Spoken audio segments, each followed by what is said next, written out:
रुक करेंगे मध्य प्रदेश की ओर। मध्य प्रदेश की राजधानी भोपाल से एक सनसनीखेज मामला सामने आया है, जहां पर एक बालिका गृह से 21 बच्चियां गायब बताई जा रही हैं। बिना अनुमति के बालिका गृह यहां पर चलाया जा रहा था। बालिका गृह में 68 बच्चियों के रहने की एंट्री थी। पुलिस ने बच्चियों का रेस्क्यू किया है। वहीं दूसरे बाल गृह में 40 बच्चियों को शिफ्ट कर दिया गया है। 6 बच्चियों को उनके परिजनों को भी सौंप दिया गया है, लेकिन बच्चियों की उम्र 6 साल से लेकर 18 साल तक की बताई जा रही है। वहीं ये भी जानकारी सामने आई है कि इस बालिका गृह में गुजरात, झारखंड, राजस्थान और मध्य प्रदेश की बच्चियां थी। रायसेन, छिंदवाड़ा, बालाघाट के बच्चे भी बालिका गृह में रह रहे थे। अब ताला लगाकर प्रबंधन और स्टाफ यहां से फरार हो गया, लेकिन ये सनसनीखेज जो मामला सामने आया, जिसके बाद पुलिस ने भी एफआईआर दर्ज कर लिया है। भोपाल के परवलिया थाना क्षेत्र में ये बालिका गृह संचालित किया जा रहा था।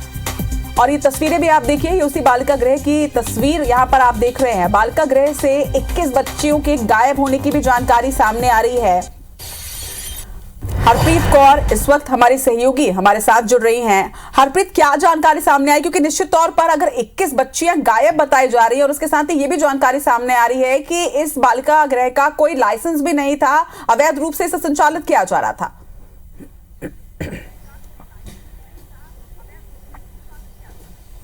बिल्कुल, देखिए, हम सीधे अपने दर्शकों को दिखाते हैं और उस सदस्य से बात करवाते हैं जो इस बालिका गृह में, चिल्ड्रंस होम में पहुंची थी कार्रवाई करने, जांच करने, और चौंकाने वाले जो खुलासे हैं उनके मुंह से ही हम सुनते हैं कि क्या देखा मैम आप लोगों ने वहां पर, कितनी बच्चियां एनरोल थी, कितनी मिली और क्या हालत थी बच्चियों की।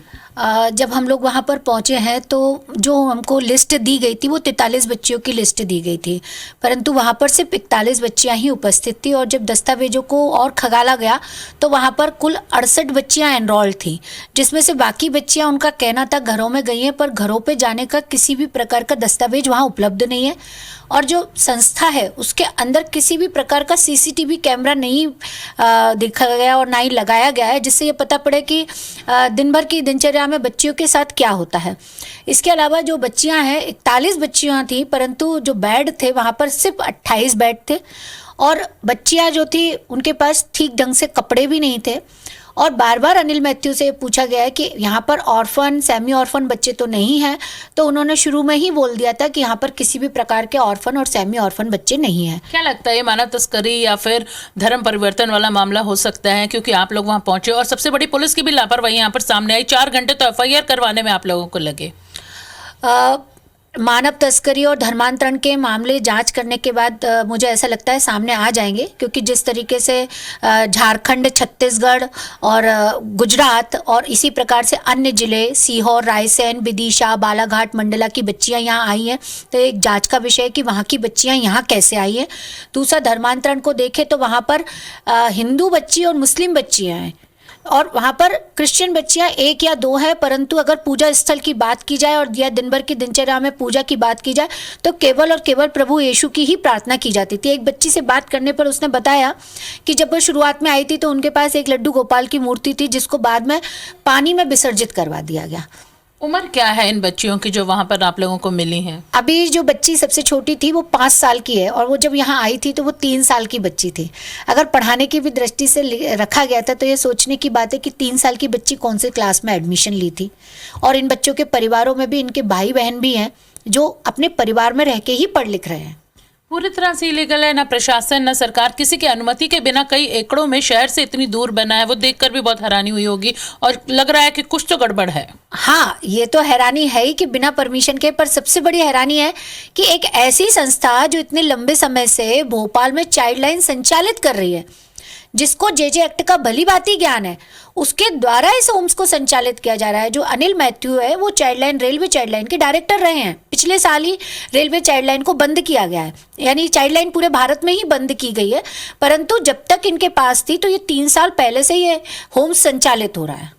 भोपाल की बात की जाए तो यहाँ पर बच्चियों को चोरी करने वाला गिरोह भी पकड़ा गया, इसके साथ ही बच्चों को देह व्यापार में ढकेलने वाला गिरोह भी पकड़ा गया, और अब इस तरह का और एक मामला सामने आया। पुलिस को तो लापरवाही समझ में यहाँ पर साफ आ रही है।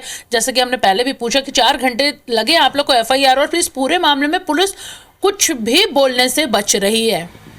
बिल्कुल, हम लोग 4 घंटे लगातार थाने में बैठे और हमको यह समझाने में ही समय लग गया कि किस प्रकार से ये इल्लीगल है, क्योंकि जहाँ किसी संस्था की मान्यता नहीं है, जहाँ इतनी बच्चियाँ रह रही हैं, अगर रातों रात बच्चियाँ गायब हो जाए तो हम किस संस्था को पकड़ेंगे, किससे कहेंगे ये बच्चियाँ। दूसरा, मैं आपके चैनल के माध्यम से ये भी कहना चाहूँगी कि ये जन जागरूकता का भी विषय है। इतने बड़े एकड़ में वो परिसर फैला हुआ है और वहाँ जो लड़कियाँ रह रही हैं उनको कहीं भी बाहर आने जाने की आज़ादी नहीं है। केवल और केवल वैन में बैठ के उनको अपने संस्था से केवल 8 किलोमीटर दूर जो स्कूल स्थापित किया गया है प्रकाश विद्यालय, उसमें भेजा जाता था। और एक जांच का विषय ये भी है कि इतनी फंडिंग कहाँ से हो रही थी। और डरी सहमी हुई बच्चियां मिली हैं। फिलहाल वो किसी से ज़्यादा बात नहीं कर पा रही हैं। उन्हें एक दूसरे चिल्ड्रन होम में शिफ्ट किया गया है जो मान्यता प्राप्त है। मैम, ऐसी और क्या चीज़ें, कुछ दस्तावेज आप लोगों को वहाँ मिले जो आप लोगों ने जांच में लिए हैं? दस्तावेज जो मिले हैं उसमें जो सहमति पत्र लगा दिए गए हैं वो सहमति पत्र पे चाइल्डलाइन के वर्कर्स के ही साइन है, माता पिता के नहीं है। और जो माता पिता हैं उनका नाम लिखा हुआ है, परंतु किसी प्रकार का पहचान पत्र नहीं है कि आज हमारे सामने कोई खड़ा हो जाए तो हम ये कह सके कि इस पहचान को देख के कि हाँ ये इसी के माता पिता है। केवल वो बच्चा अगर बोल देगा बस यही एक सबूत है, पर बच्चे कब से यहाँ पे, कब से इनके संपर्क में और इनको कैसे ये बता दिया गया कि ये माता पिता है, तो ये बहुत सारा जाँच का विषय है। 28 करीबन 26 बच्चियां जो कही जा रही हैं कि लापता, उनकी कोई जानकारी नहीं है।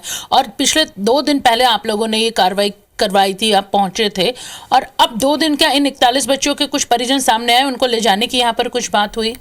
आज तक अभी तक एक भी परिजन नहीं आया, भोपाल के खुद के परिजन नहीं आए, भोपाल में रहने वाली बच्चों की। ये एक क्योंकि आज तक तो ऐसा नहीं हुआ। जब भी बच्चों को रेस्क्यू किया गया है, कम से कम लोकल स्तर के माँ बाप तो आ ही जाते हैं अपने बच्चों को लेने के लिए। जी, सुना जा सकता है कि कितनी बड़ी गड़बड़ी इस पूरे मामले में, सनसनीखेज ये मामला है। और पुलिस अगर इसमें सही तरीके से जांच करे तो ये मामला मानव तस्करी या धर्म बदलने का जो धर्मांतरण के मामले उससे जुड़ा हुआ हो सकता है। निश्चित तौर पर हरप्रीत, कई सारे सवाल हैं वो जो जांच के बाद ही सामने आएंगे। तमाम बातचीत के लिए आपका बहुत बहुत शुक्रिया।